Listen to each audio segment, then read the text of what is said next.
eu e você precisamos ser homens e mulheres de reação. Eu queria que você abrisse a sua Bíblia em 1 Samuel, capítulo de número 13. Aleluia. 1 Samuel, capítulo 13.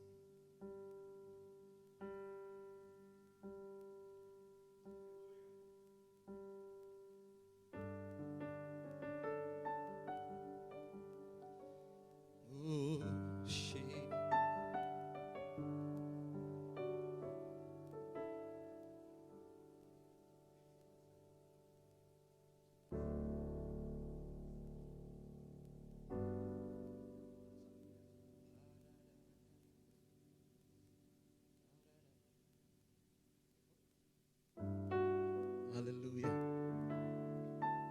Santo.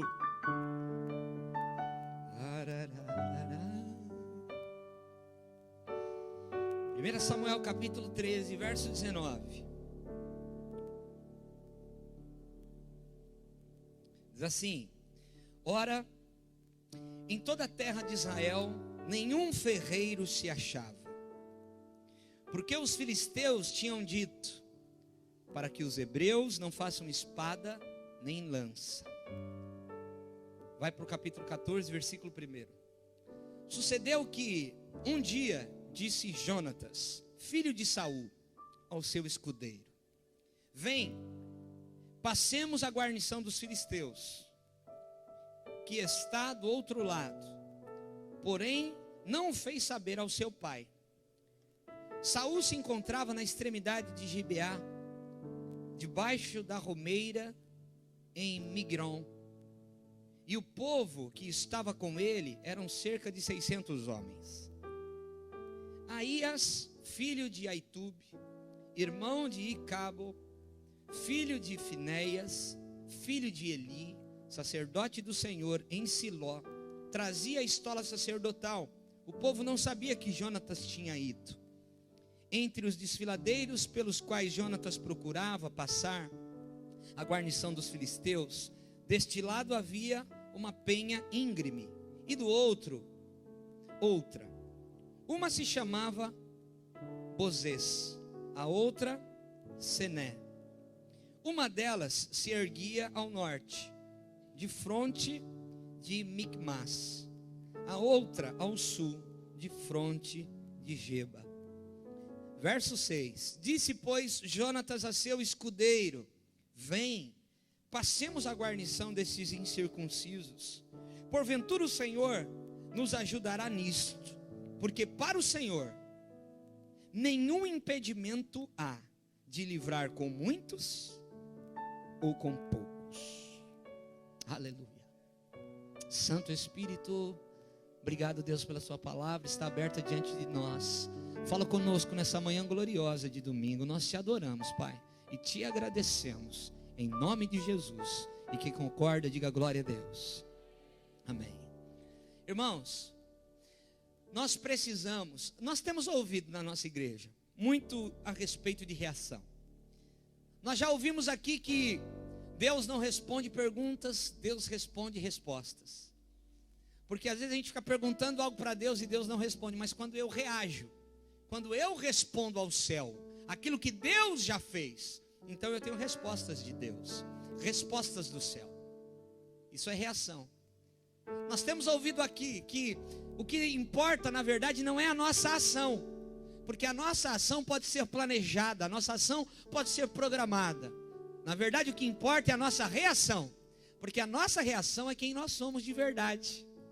Nós temos ouvido isto aqui, a gente tem aprendido isso aqui, e isso fala de reação, reação correta, reação conforme a palavra diz, reações de verdadeiros cristãos, porque a gente está na igreja, ouvindo a palavra de Deus, nós somos ministrados pelo Senhor, e quando nós estamos lá fora, no nosso dia a dia, na nossa casa, no nosso trabalho, no nosso ambiente de trabalho, muitas coisas vêm para nos tirar a paz, muitas pessoas nos confrontam, nos afrontam, e aí está o momento, irmãos, essa é a hora de eu ter uma reação conforme eu tenho aprendido. É aí a questão, é a chave de tudo. Porque muita gente pode falar que é cristão, muita gente pode falar que crê no Senhor, muita gente pode falar que é membro de uma igreja, mas as suas reações vão falar muito mais alto do que o que ele está dizendo. Que é cristão, que participa de uma igreja. As nossas reações, elas vão dizer, as nossas atitudes, e guarde o que eu vou dizer, as suas atitudes vão determinar as suas altitudes em Deus. As suas atitudes vão determinar as suas altitudes em Deus. As nossas reações vão determinar o lugar alto que eu vou chegar em Deus, irmãos.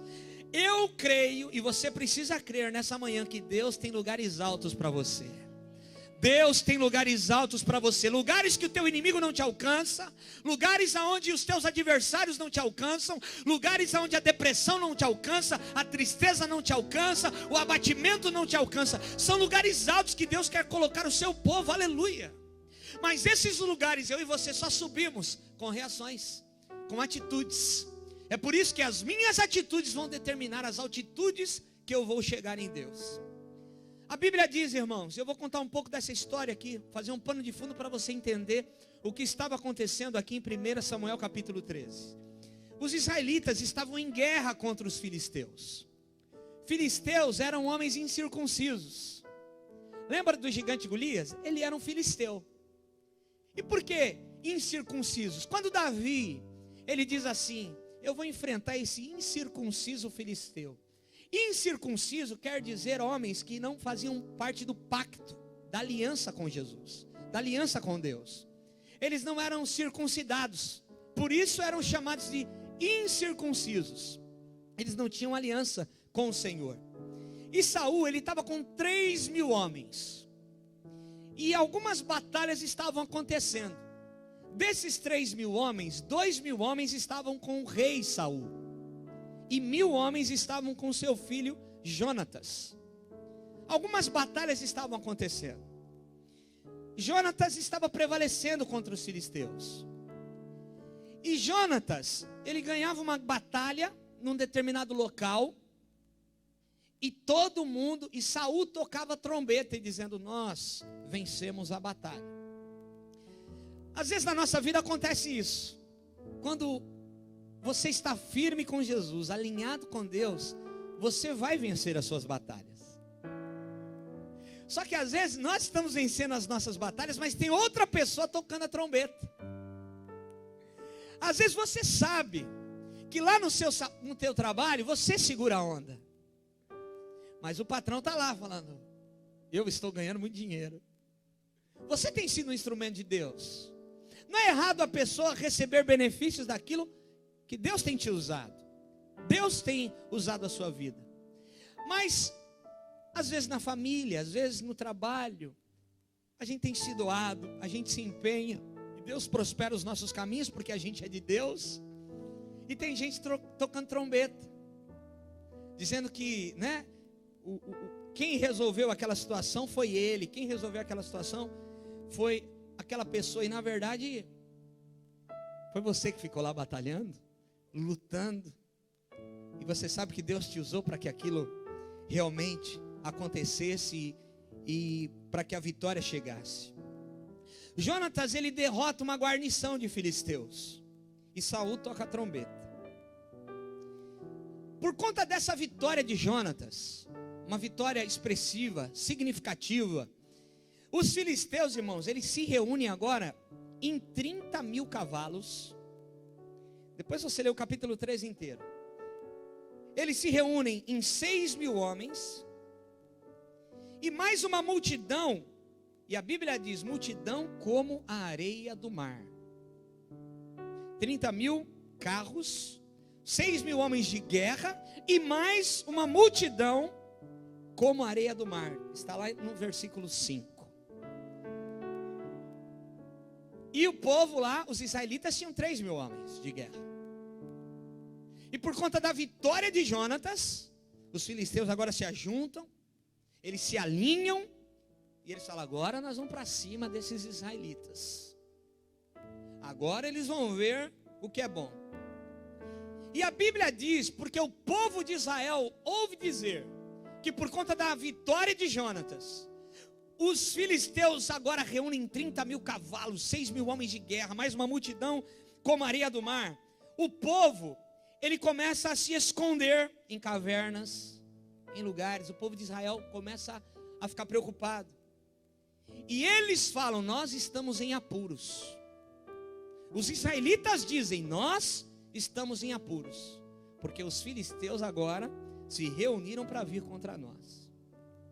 Querido, o profeta Samuel diz para Saul, o rei, quem está comigo diga aleluia, vai entendendo isso. O profeta Samuel fala assim, olha, vocês estão preocupados, vocês estão temendo os filisteus, esperem 7 dias, aguardem 7 dias, que eu estou chegando por aí. Saul diz, ok, profeta. Só que Saul, o rei, já estava meio desalinhado, desconectado com Deus. Ele começa a perceber que o povo está se espalhando, o povo está se escondendo, o povo está com medo, está em apuros. Ele começa a perceber que os filisteus estão se juntando. As notícias começam a chegar que o povo dele está se dispersando, se espalhando, e que os filisteus estão se unindo. Olha só, Saul, ele não espera o profeta vir.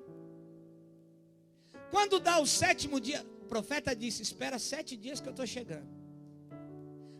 O 7º dia chega, só que Saul não espera o 7º dia terminar, e ele começa a fazer sacrifícios. Ele começa a fazer aquilo que o profeta não mandou ele fazer. Por quê?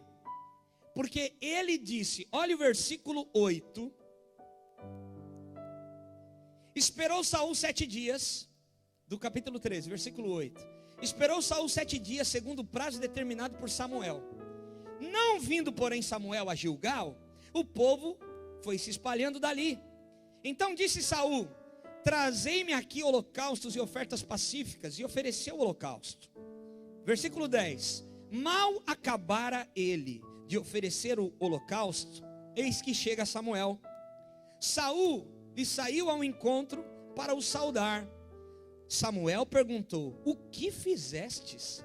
Respondeu Saul, olha só a resposta de Saul. Porque o profeta Samuel chega. E esse é o problema, olha para mim, irmão.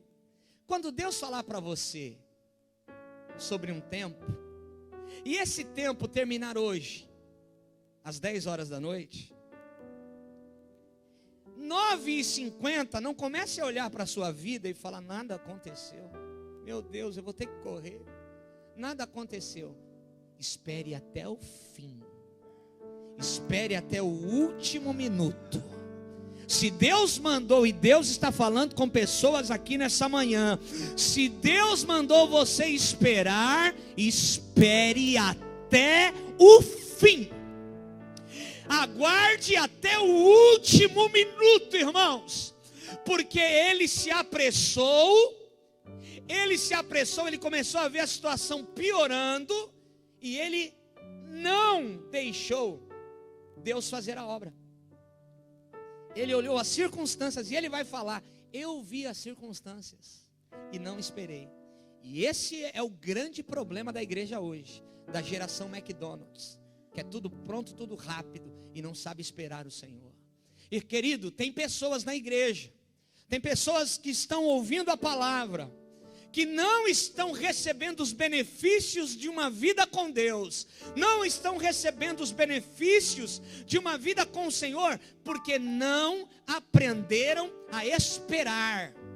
Eu vejo pelos meus filhos, querido, essa é uma geração que não consegue esperar. Se você fica muito tempo esperando a carne no açougue, você reclama.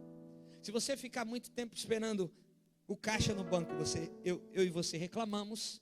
Se você está esperando alguém, você já não tem mais paciência. Se alguma coisa atrasa no lugar que você vai, você já... O Espírito Santo, né? Parece que ele fica num cantinho e aí uma força oculta se apodera da gente. A gente começa a ficar bravo, a fisionomia muda, aquela cara de bom, de santo, de abençoado já sai. e vem aquela cara de ruim, de bicho ruim que a gente é, a gente começa a ser transformado, irmão. Por quê? Porque cada dia as coisas estão assim. Esse é o ritmo do mundo. As pessoas não sabem esperar, aguardar mais nada.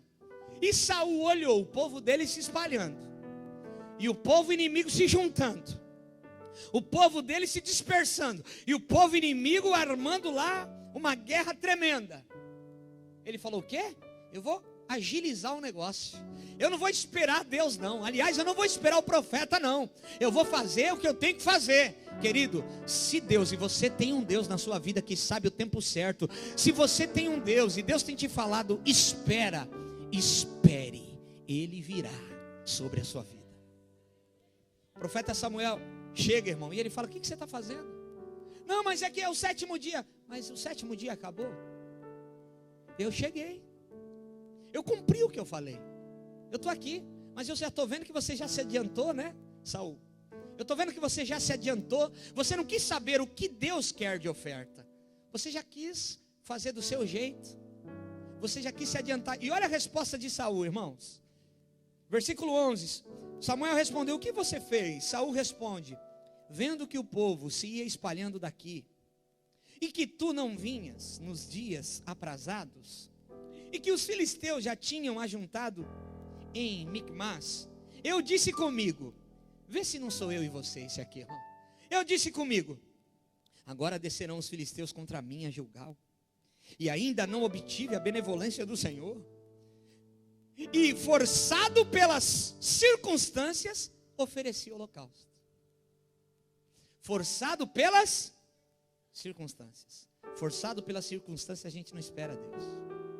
Forçado pelas circunstâncias da vida, a gente não aguarda o tempo certo. Forçado pelas circunstâncias da vida, querido, a gente faz o que a gente não devia fazer. A gente faz o que Deus não mandou a gente fazer. Você não pode andar pelas circunstâncias. Você tem que andar pelo o seu Deus, pelo Senhor da sua vida. Pare de ser pressionado pelas circunstâncias, então você faz. Pare de andar assim, por conta das circunstâncias. Quebrou a cadeira, não tem problema. Isso é resultado da festa da célula. Pega outra cadeira aí pro Diegão. Aleluia. Olha aqui para mim. Forçado pelas circunstâncias, você vai e toma uma atitude errada, irmão. Forçado pelas circunstâncias, você se posiciona de uma maneira errada. E Saul diz o quê? Samuel, profeta Samuel, olha para mim. Profeta Samuel, eu pensei que você não vinha mais. E aí eu olhei, o meu povo dispersando, os inimigos vindo contra mim. Eu quis fazer da minha forma, da minha maneira. Forçado pelas circunstâncias, ofereci o holocausto. Sabe o que Samuel responde para Saul? Samuel diz para ele o seguinte: você agiu neciamente. O que é agir neciamente? É agir como um tolo precipitado. E o pior, irmãos, é que nós sabemos quando nós agimos neciamente. Porque o tolo se precipita. O tolo sempre vai se precipitar. Não, deixa que eu vou. Eu vejo pessoas, querido, olha só, existem algumas pessoas em comunhão, que estão conosco, que tem um coração muito bom. E as pessoas, alguém chega para ela e fala uma necessidade, ela fala: opa, peraí que eu vou te ajudar. Aleluia, que coisa boa. Mas aí chega um outro e fala: eu estou passando por isso. Peraí que eu vou te ajudar. E ele não consegue ajudar todo mundo. Só que ele empenhou uma palavra: eu vou. Tal hora eu vou estar aí contigo. Eu vou chegar e vou te ajudar. Até para ajudar as pessoas você tem que orar para saber se a pessoa não está passando por um tratamento de Deus. E você está colocando a tua mão. Seja bom. Porque se você pode fazer o bem e não faz, pecas, diz a Bíblia. Porém, não empenhe a sua palavra toda hora para todo mundo. Porque aí, o que vai acontecer contigo? Você falou que vai ajudar fulano, você falou que vai ajudar o outro lá em Xelage, 7 horas da manhã, você falou que vai fazer tal coisa para o outro amanhã, 8 horas da manhã, e aí quando você vê, você está todo comprometido, e você tem uma família, e você tem os seus afazeres, e aí você não acorda no horário, ou você se precipitou e sabe que tem um compromisso no dia seguinte, e você empenha a sua palavra, e você aí deixa de cumprir a sua palavra com a outra pessoa, e sabe o que acontece? O outro vai falar: puxa, ele falou que vinha me ajudar. Puxa, ele falou que ia estar aqui comigo, mas ele não veio. E o bonzinho se torna ruim agora. O gente boa agora falhou. Deu mancada, como diz, né? Deu mancada. Pisou na bola. Porque melhor, irmão, é melhor alguém dizer para você assim: eu não vou poder estar contigo, do que alguém dizer para você: eu vou estar contigo, e essa pessoa não ir, porque você contou com ela. E é tão ruim a gente contar com as pessoas, e a pessoa empenhar a sua palavra, e tudo que a gente espera de um cristão é que ele cumpra a sua palavra, e essa pessoa não dá satisfação, não fala porque não foi. Pior do que não ter alguém, irmão, é ter alguém que diz para você que vai estar contigo e não está. Agir neciamente, agir como um tolo precipitado. Porque Samuel diz assim: ei, Saul, se você tivesse esperado o tempo de Deus e não tivesse agido neciamente, Deus teria confirmado o seu trono eternamente. Irmão, isso é muito forte que Samuel fala para ele. Porque Samuel está dizendo assim: olha, tem até um moço que foi ungido rei, mas se você tivesse esperado o Senhor teria confirmado o seu trono eternamente. A tua história seria outra. A tua história, Saul, seria outra se você tivesse esperado o momento de Deus. Você entende, irmão, a gravidade, o cuidado que nós temos que ter de não esperar o tempo de Deus? Saul foi rejeitado depois, por conta dessa atitude. Porque Samuel fala depois para ele: tem um moço que foi levantado pelo Senhor, mas Deus, Saul, teria confirmado o seu trono eternamente se você tivesse me esperado. 7 dias você não conseguiu esperar.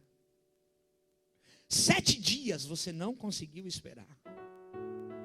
Deus teria confirmado o seu trono eternamente. Aprenda a esperar no Senhor.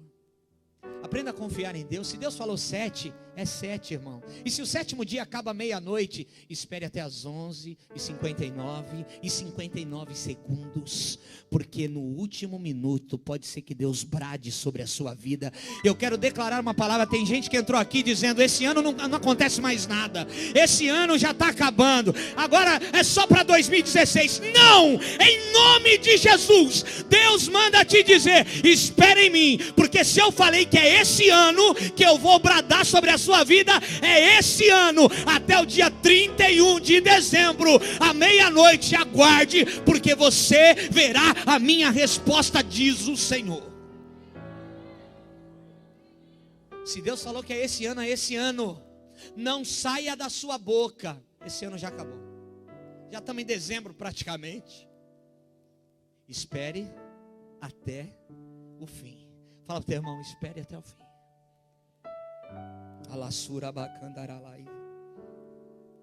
Espere o Senhor, irmão, vale a pena.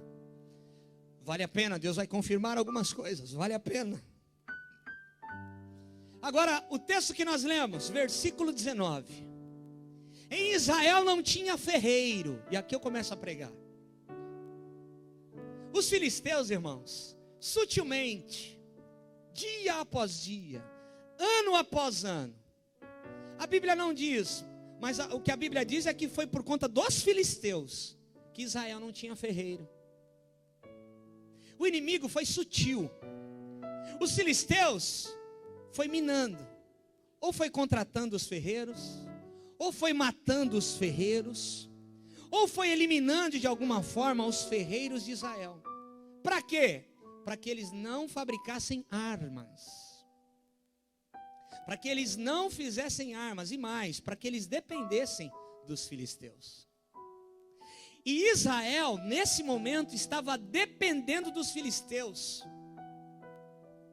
E os filisteus até abriram um tratado de paz nessa área, dizendo o seguinte: se vocês quiserem usar os nossos ferreiros para amolar os instrumentos agrícolas, a gente deixa. Espada, não. Escudo, não. Os instrumentos agrícolas a gente permite, porque os filisteus estavam pensando o seguinte: eles vêm, amola, a gente trata eles bem, porque eles vão plantar e nós vamos pegar a colheita deles. O inimigo age assim, irmão.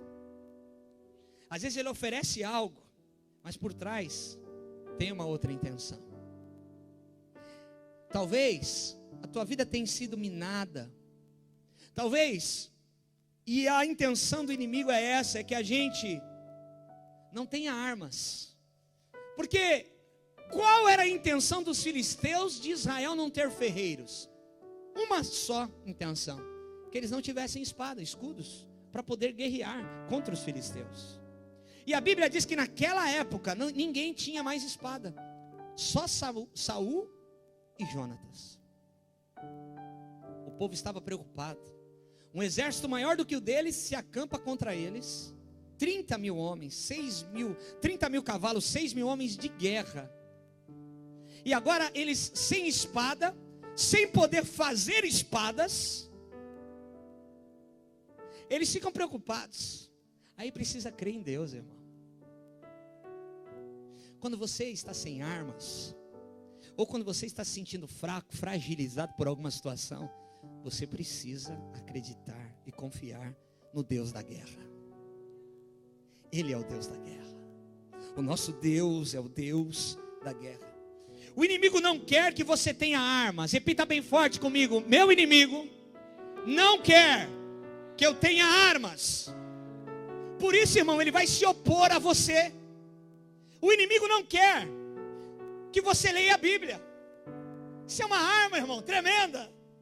O inimigo não quer, Rafael, que você conheça a palavra. O inimigo não quer que você decida mudar. Porque se você decidir mudar, irmão, Deus põe uma espada na tua mão. O inimigo não quer que você pare de pecar. Porque se você parar de pecar, você vai estar armado para combater o teu adversário. O inimigo não quer que você se arrependa do seu pecado. Porque enquanto você está pecando e não se arrepende e não confessa, quando eu confesso para Deus eu sou perdoado. Quando eu confesso para o meu líder espiritual, eu sou curado. O diabo não quer que você confesse o seu pecado. E ainda que você diga assim: não, meu pecado é pecadinho, não é aqueles cabeludos. Para Deus não existe pecadinho e pecadão. Para Deus existe quem confessa e deixa, alcança misericórdia.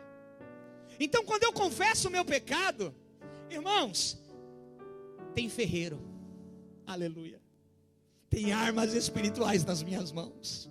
Eu não preciso mais temer o meu adversário. Eu não preciso mais me preocupar.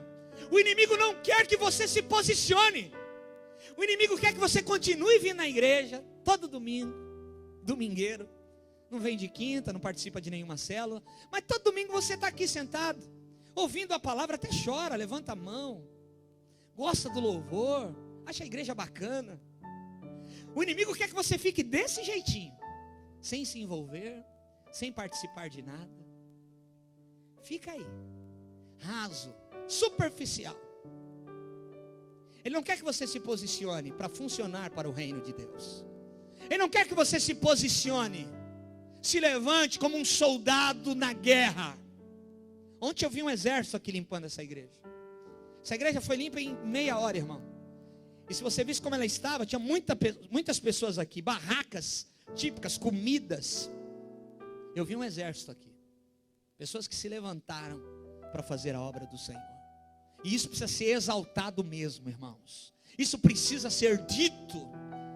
Porque se eu faço parte de um corpo e eu não estou atuante no corpo, no seu chamado, não faça aquilo que você não sabe fazer. Varrechão todo mundo sabe. Mas não se envolva naquilo que você não sabe fazer. Você tem um chamado. Fala para o teu irmão, você tem um chamado de Deus. Você tem um chamado. Querido, tem algo que Deus colocou nas suas mãos. E o inimigo quer que você fique, porque você vai entender o que está acontecendo aqui já já. O povo parou, paralisou. Escondidos em cavernas, escondidos dos penhascos, pelos túmulos e cisternas. Como diz o versículo 6. A vida parou, paralisou. Vamos viver assim que está bom. A gente não tem ferreiro para fazer arma. Os inimigos estão acampados lá, podem vir a qualquer momento contra nós. Vamos ficar quietinho aqui que está bom. Do jeito que está bom. A gente está vivendo. Está empurrando com a barriga, está bom. Ah, meu irmão. Só que alguém, aleluia, alguém inconformado. Não vos conformeis com esse mundo, mas transformai-vos pela renovação do vosso entendimento. Alguém inconformado, Jonatas, filho de Saul. O pai estava desviado, mas ele não.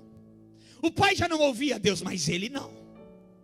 Ele disse: não, tem uma espada aqui na minha mão. E sabe o que ele faz? Ele reage. Ele reage. Ele se posiciona. Ele toma uma atitude, ele se posiciona e ele reage. Querido, o que o reino está procurando são homens que reajam. Homens e mulheres que reajam, que não fiquem parados, estagnados, deixando a vida te levar. Fala para o teu irmão, você precisa reagir, irmão. Fala para ele, reage, Batman. Querida, a pior coisa é você ver um cristão cheio do Espírito Santo, porque nós temos ele, sem reagir. É muito difícil a gente estar fazendo a obra e olhar para a igreja e ver algumas pessoas que não reagem, que não se posicionam, aleluia, que estão olhando e falam, não tem ferreiro. Ah, tá tudo bem, vamos continuar assim. Porque se a gente ameaçar, se a gente tocar nesse formigueiro, vai virar um negócio. Eu não quero mais. Já arrumei muita briga na minha vida. Querido, você pode ter arrumado muita briga na rua. Você pode ter tomado soco já, como eu já tomei. Você pode ter brigado por causa de pipa. Você pode ter brigado por causa de ter jogado bolinha, roubar tua bolinha. Eu não sei quantas brigas você já arrumou na sua vida. Mas está na hora realmente de arrumar uma briga, irmão. Uma briga de verdade que vale a pena, que é no mundo espiritual. Aleluias. Essa pague para entrar, irmão. Pague para entrar nela. Reaja. Tenha uma atitude. Como ir para a guerra sem espada? Como ir para a guerra sem escudo? Sabe qual é o segredo? É reagir. Porque se você reagir, mesmo que for para uma loucura, e o que Jonatas estava fazendo aqui era uma loucura. Ele estava indo sozinho matar os filisteus, irmãos. Ele não conta para o pai dele, ninguém fica sabendo. Ele fala assim, Senhor, eu vou lá. Só eu estou com espada. Eu vou me levantar e eu vou reagir. Agora, irmão, quando você se levantar para reagir, mesmo que for para uma loucura, vai ter outro louco para concordar com você. O que precisa hoje o reino? Alguém para reagir e alguém para concordar. Aleluia. O quórum mínimo para a bênção, para o reino ser ativado, são 2. Aonde estiverem 2 ou 3 reunidos em meu nome, ali estou no meio deles. Quando Jesus manda os 70, eles vão de 2 em 2. Tudo é 2, irmão. No reino, o quórum mínimo para a bênção é 2. O quórum mínimo para ativar, dar o start no céu e começar a funcionar, são 2. Se alguém reage, alguém concorda, acabou. Aleluia! Se você se levantar para reagir, Deus vai colocar alguém para concordar, mesmo que for loucura que você está passando na sua cabeça. Jonatas se levanta. E olha o que ele diz, irmãos. Olha o versículo 19, vamos ler de novo. Ora, em toda a terra de Israel nenhum ferreiro se achava, porque os filisteus tinham dito, para que os hebreus não façam espada nem lança. Pelo que todo Israel tinha de descer aos filisteus para amolar a relha, o arado, a enxada, o machado, a foice. Os filisteus ainda cobravam dos israelitas 2/3 de um ciclo para amolar os fios das relhas e das enxadas, e 1/3 de ciclo para amolar as machados e as aguilhadas. Sucedeu que no dia da peleja não se achou nem espada nem lança na mão de nenhum do povo que estava com Saul e com Jonatas. Porém se acharam com Saul e com Jonatas, seu filho. Saiu a guarnição dos filisteus ao desfiladeiro de Micmas. Agora olha o versículo 1. Sucedeu que um dia, disse Jonatas, filho de Saul, ao seu jovem escudeiro: vem comigo, olha para mim. Ele tem uma ideia, ele reage. E ele chega para o seu escudeiro e fala: vem comigo. E o louco do escudeiro fala: vamos embora, estou contigo. O céu está ativado, irmão. Ninguém segura. Ninguém segura mais. Um homem de Deus que reagiu e um outro homem de Deus para concordar. Jora, você vai? Eu não quero saber, eu estou contigo. Estamos juntos. Vamos para esse negócio. Aleluia. Querido, às vezes nós ficamos nas mãos dos filisteus por muito tempo, até você reagir, até existir uma reação. Você pode não ter um ferreiro, mas você tem o Senhor que cria o ferreiro. Isaías 54, versículo 15: eis que poderão suscitar contendas, mas não procederá de mim. Quem conspira contra ti cairá diante de ti. Eis que eu criei o ferreiro, que assopra as brasas no fogo, e que produz a arma para o seu devido fim. Também criei o assolador para destruir. Toda arma forjada contra ti não prosperará. Toda língua que ousar contra ti, em juízo tu a condenará. Esta é a herança dos servos do Senhor, e é o seu direito que de mim procede, diz o Senhor. Ele cria o ferreiro se você se levantar e reagir.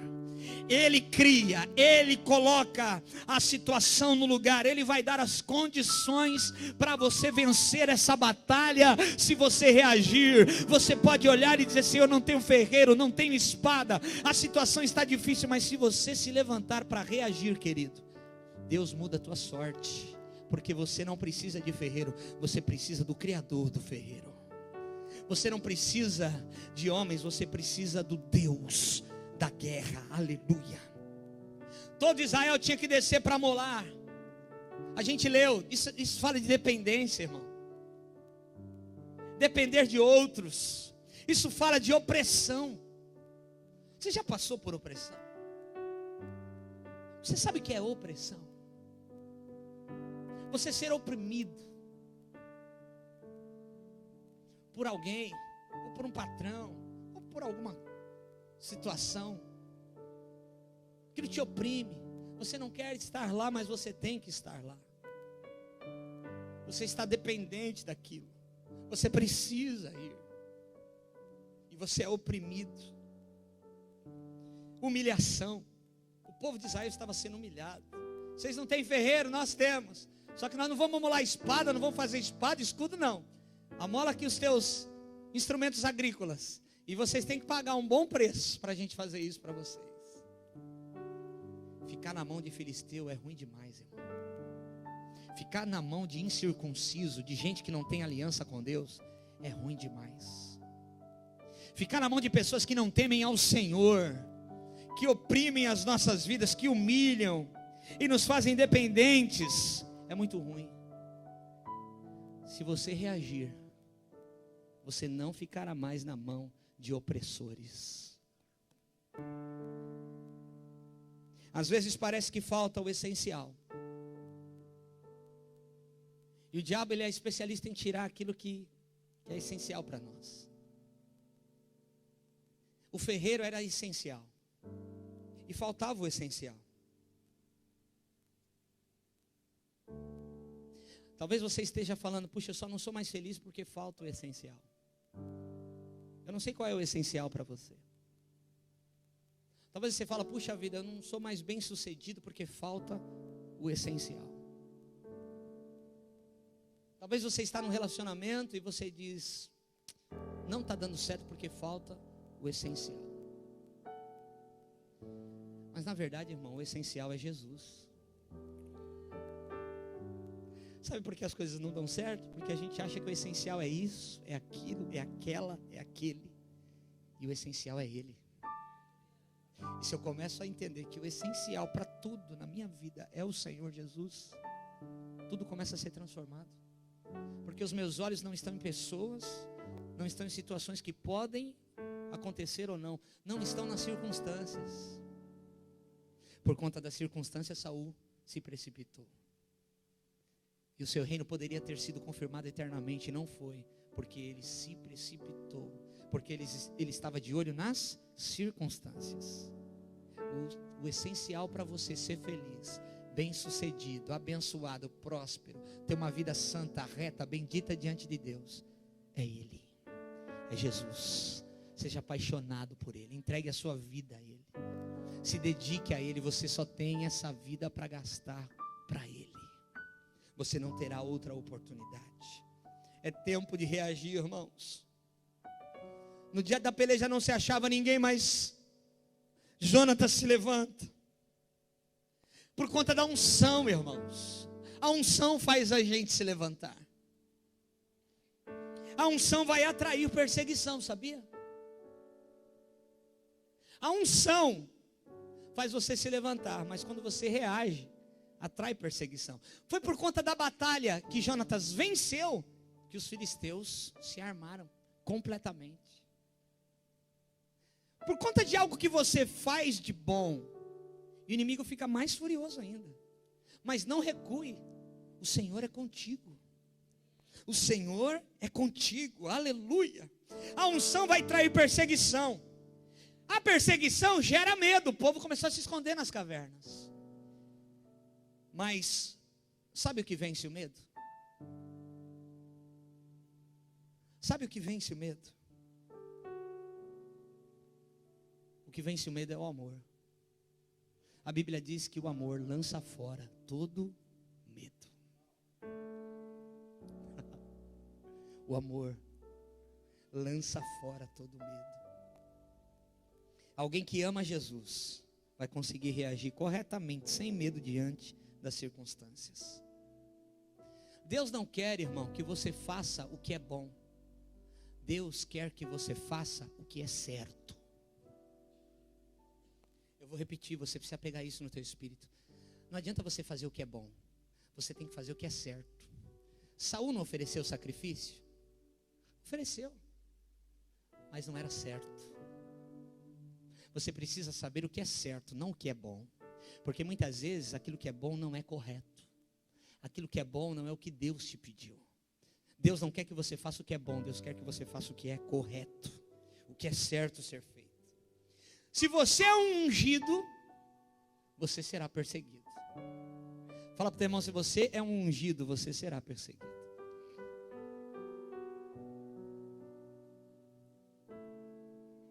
Os ungidos são perseguidos, irmãos. Os ungidos serão perseguidos. Sabe por quê? Sabe o que significa anticristo? Sabe o que significa a palavra Cristo? Ungido. Satanás não persegue Jesus. Escute o que eu vou falar. Satanás persegue o ungido, o Cristo. Por isso, se levantará o anticristo, o anti-ungido, que persegue ungidos. Se você é um ungido, você vai ser perseguido. Se você é alguém que é ungido, você será perseguido. Jezabel, irmão, ela não perdia tempo com quem não tinha unção. Jezabel não perdia tempo com quem não tinha unção. Quem não tem unção já está vencido. O cansaço vence ele. A Rede Globo vence a novela lá. Eu não vou para a igreja hoje não, vou ficar assistindo novela. Irmão, quem não é ungido, irmão, é vencido por qualquer coisa. Agora, quem é ungido, o anti-ungido tem que se levantar para parar ele. Mas se esse ungido, ele reagiu, ninguém para esse ungido. Ninguém pode parar você, irmão. Quando Jonatas decide fazer uma loucura, e ele encontra alguém mais louco do que ele para concordar com ele, irmão, ele já é vencedor naquela guerra. Ele já é mais do que vencedor. O reino precisa de alguém que reaja. Você precisa ser um crente que reage. Nós estamos ouvindo a palavra nessa manhã. Reaja conforme a palavra. Você cantou, nós cantamos aqui, reaja conforme a palavra cantada. Nós precisamos reagir. Porque uns são e outros não. Uns são e outros não são. Porque uns são e outros não são. Porque uns reagem e outros não reagem. Uns saem de um culto como esse e dizem: eu preciso mudar. Eu decido mudar. E mudar não é sentimento, mudar é decisão. Eu decido sair dessa vida medíocre com Jesus. Eu decido mergulhar nas águas mais profundas. Reação. Sabe quem recebe, quem é ungido, quem vai vencer as batalhas? Quem reage ao que tem ouvido, ao que tem escutado da palavra de Deus. Quem reage, queridos? Paulo reagia. Pedro reagia, ainda que ainda cortava a orelha de uns ainda, mas reagia. Espera aí que eu vou, Senhor. Ele reagia, foi ele que andou sobre o mar. Quando Jesus, todo mundo achou que era um fantasma, Jesus veio, e ele foi, ele reagiu. Sabe quem vive os milagres? Quem reage, irmão. Pedro foi o único que reagiu quando Jesus falou: vem. Tinham 12 no barco, mas só Pedro ousou reagir à palavra de Deus. Você pode ficar 20, 30, 40 anos servindo a Deus a vida inteira. E porque alguns do nosso lado vão viver coisas tremendas e grandiosas, e outros não, se Deus não tem queridinhos, é porque uns reagem e outros não reagem. Alguns voltam para suas casas e continuam a sua vida. Outros voltam para suas casas, continuam a sua vida, mas de uma maneira diferente. Reagindo à palavra, guardam a palavra no seu coração para não pecar contra o seu Deus, como diz as Escrituras. Pessoas, irmãos, que na segunda-feira vão reagir, que na terça-feira a palavra não vai embora dela, não é diluída pelas circunstâncias, está aqui dentro, batendo forte ainda. A pessoa decide se posicionar. Ela não quer mais viver em cavernas, ela não quer mais viver em penhascos, ela não quer mais viver escondida. Ela decidiu se levantar e se posicionar diante de Deus. Jonatas poderia ter ficado quietinho. O exército estava lá, eles iam viver a vidinha deles do mesmo jeitinho. Mas alguém reage, irmão, e fala: não, está errado isso. E sabe o que Jonatas faz, irmão? Ele vai com o seu escudeiro, um menino jovem, e ele entra no acampamento dos filisteus. E a Bíblia diz que Jonatas abatia. Em poucos minutos, a Bíblia diz que eles mataram 20 homens. Mas olha o que acontece. Jonatas ia na frente. E é interessante que o menino era escudeiro, mas o menino não ia na frente. Jonatas abatia os homens e o menino matava. Jonatas abatia os homens e o menino matava. Em poucos minutos eles matam 20 homens. E por conta dessa atitude, começa um reboliço, porque os filisteus começam a correr, a se desesperar, a se desestruturarem, porque eles achavam que havia um grande exército entrado no acampamento. E eles começam a ser confundidos. Jonatas e o escudeiro matam 20 homens e se escondem. E por conta daqueles 20 homens mortos, começa um reboliço no arraial dos filisteus. Uma correria para um lado e para cá, e o exército matando todo mundo, e aqueles homens se dispersam, meu irmão. e a guerra é vencida. Mas antes de ser vencida, qual foi a declaração de Jonatas? Eu sei que o meu Deus pode livrar com poucos ou com muitos. Você conhece esse Deus, irmão? Que pode te livrar com poucos ou com muitos. Talvez você entrou aqui achando que você precisa de muita coisa. Talvez você está achando que você precisa de muitas pessoas do teu lado para ser um vencedor. Você não precisa de muita gente, só precisa de alguém que concorde com você, irmão. Eu e você só precisamos de alguém que concorde, estamos juntos. O reino é ativado. É por isso, querido, que o Satanás ele luta contra os casamentos. Porque um homem de Deus e uma mulher de Deus que estão andando em concordância, acabou. Ali está uma igreja estabelecida. É por isso que tudo começa na família. Ali está uma igreja estabelecida. Ali está o reino estabelecido. Alguém reagiu e alguém está concordando. Alguém reagindo e alguém concordando. Ninguém para. Você não precisa de muitos. Aliás, Deus nunca livra com muitos. Deus sempre livra com poucos. As suas maiores vitórias você vai ter que ver Deus nelas. E você só vai ver Deus nelas se algo grandioso acontecer com tão pouco. Porque senão é capaz de você falar que foi por conta da quantidade de pessoas que estava do seu lado. Porque senão é capaz de eu falar que é por conta da minha sabedoria, que eu fui estratégico demais, que eu fui habilidoso demais, e a minha habilidade me salvou. Talvez pode passar pela minha cabeça que foi a sorte, foi o momento certo, a hora certa, e a gente deixa de dar tributos a Deus. Irmão, é Ele quem nos livra.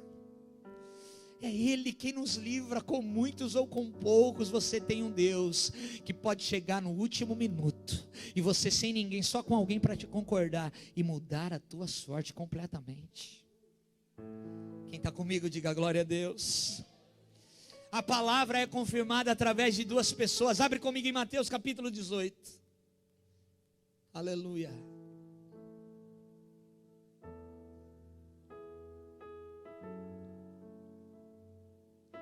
Esse texto fala de alguns assuntos, mas eu quero trazer ele para a palavra que nós estamos pregando.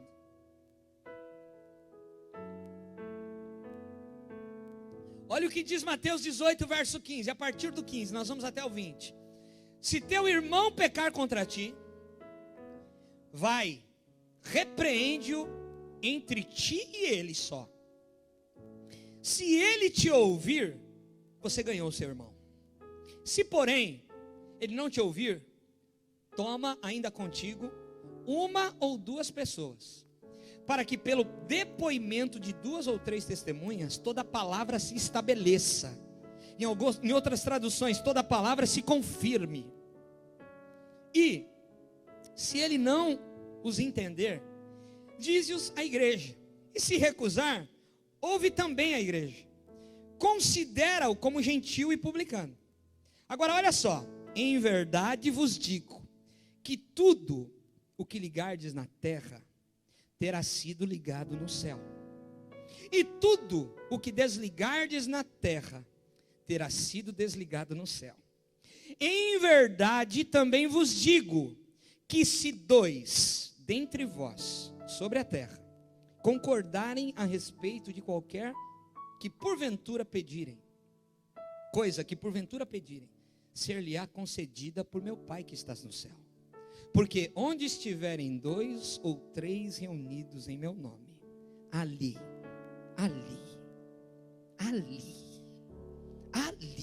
estou no meio deles. O reino é junto, irmão. A gente tem falado isso, é Ubuntu. É junto. O diabo vai te empurrar para ficar sozinho. O diabo vai te empurrar para uma solidão. Venha para a comunhão. Fala, eu não quero solidão, eu quero comunhão. Mais forte, turma da manhã. Eu não quero solidão, eu quero comunhão. Você pode dar um glória a Deus e aplaudir o nome dele.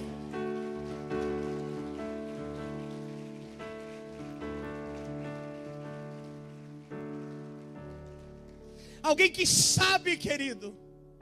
Alguém que tem consciência que Deus é poderoso para livrar com muitos ou com poucos. Você depende de quem? Você depende dele. E eu e você temos que saber. Quando Saul percebe o reboliço que está acontecendo, ele fala: cadê Jonatas? Não está. E o escudeiro não está. Ah, eu sei quem foi lá. Meu filho é louco. Ele é louco por Jesus. Ele aprontou tudo isso. Ele aprontou tudo isso, querido. Olha o que a Bíblia diz. Vem comigo. Versículo 15. Vamos lá, eu quero contar essa história, eu estou terminando. Vem comigo a partir do versículo 12. Os homens, lá do capítulo 14 de 1 Samuel. Os homens da guarnição responderam a Jonatas e o escudeiro e disseram: sobe a nós, e a nós nos daremos uma lição. Porque ele fez ainda uma prova com Deus. Ele fala assim: nós vamos chegar lá, escudeiro, e se os filisteus nos virem e ainda levar uma com a gente, falar: vem cá que nós vamos pegar vocês. Esse é o sinal que Deus já deu eles na nossa mão. E eles chegaram, irmão, e os homens viram e falaram: vem cá que nós vamos dar uma lição em vocês. Olha só, versículo 13. Então trepou Jonatas de gatinhas e o escudeiro atrás, e os filisteus caíram diante de Jonatas, e o seu escudeiro os matava atrás dele. E sucedeu esta primeira derrota, em que Jonatas e o seu escudeiro mataram perto de 20 homens, cerca de meia geira de terra. Houve grande espanto no arraial, no campo, e em todo o povo. Também a mesma guarnição e os saqueadores tremeram, e até a terra se estremeceu, e tudo passou a ser um terror de Deus. Olharam as sentinelas de Saul, olha lá, aí falando de Saul, em Gibeá e Benjamim, e eis que a multidão se dissolvia, correndo uns para cá, outros para lá.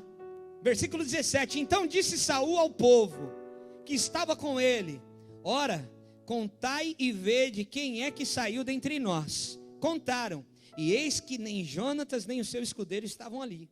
Saul disse a Aías: traze aqui a arca de Deus, porque naquele dia a arca ainda estava com os filhos de Israel. Enquanto Saul falava ao sacerdote, o alvoroço que havia no arraial dos filisteus crescia mais e mais. Pelo que disse Saul ao sacerdote: desiste de trazer a arca. Tem alguma coisa acontecendo, Deus já está agindo, não precisa trazer a arca não. Então Saul e todo o povo que estava com ele se ajuntaram e vieram à peleja, e a espada de um era contra o outro, e houve muito grande tumulto. 21. Também com os filisteus dantes havia hebreus, que subiam com eles ao arraial, e também estes se ajuntaram com os israelitas, que estavam com Saul e com Jonatas. Verso 22. Ouvindo, pois, todos os homens de Israel, que se esconderam pela região montanhosa, os que estavam nas cavernas, olha que a atitude de um que reage faz. Os que estavam nas cavernas, nos penhascos escondidos, quando viram que os filisteus estavam se dispersando, eles saíram,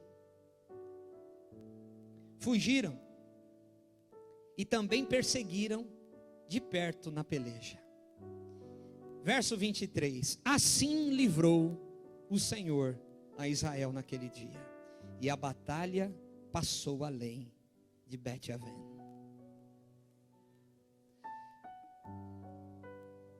Alguém que reage muda todo um cenário. Alguém que tem a atitude de reação, porque ouve a palavra de Deus e confia naquilo que Deus pode fazer, muda todo um contexto, irmão. A tua família pode estar em guerra, mas se você reagir conforme a palavra, Deus vem com a paz sobre ela. Aleluia. A coisa pode estar difícil no teu trabalho, mas se você se posicionar como um homem de Deus naquele lugar, Deus transforma aquele cenário por sua causa, porque alguém se levantou para reagir. Nosso Deus tem todo o poder, irmão. Davi, lá no capítulo 17, ele vai comparar a mesma frase que Jonatas fala, porque Davi, diante de Golias, lá no capítulo 17, depois você pode ler no versículo 47, ele diz o seguinte: saberá toda essa multidão que o Senhor salva, não com espada, nem com lança, porque o Senhor é o Senhor da guerra, e Ele vos entregará nas nossas mãos. Você não precisa de muitos, você precisa de Deus.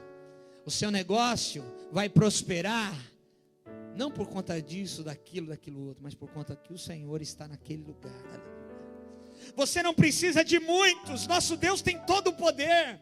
Jó 42:2, bem sei que tudo podes, e que nenhum dos teus planos pode ser frustrado. Isaías 63:1, e eu termino aqui. Quem é este que vem de Edom e de Bosra, com vestes de vivas cores, que é glorioso em sua vestidura, que marcha na plenitude da sua força? Ele mesmo responde: sou eu, que falo em justiça, poderoso para salvar. Aleluia. Fica de pé comigo. Quando avassaio, urararare.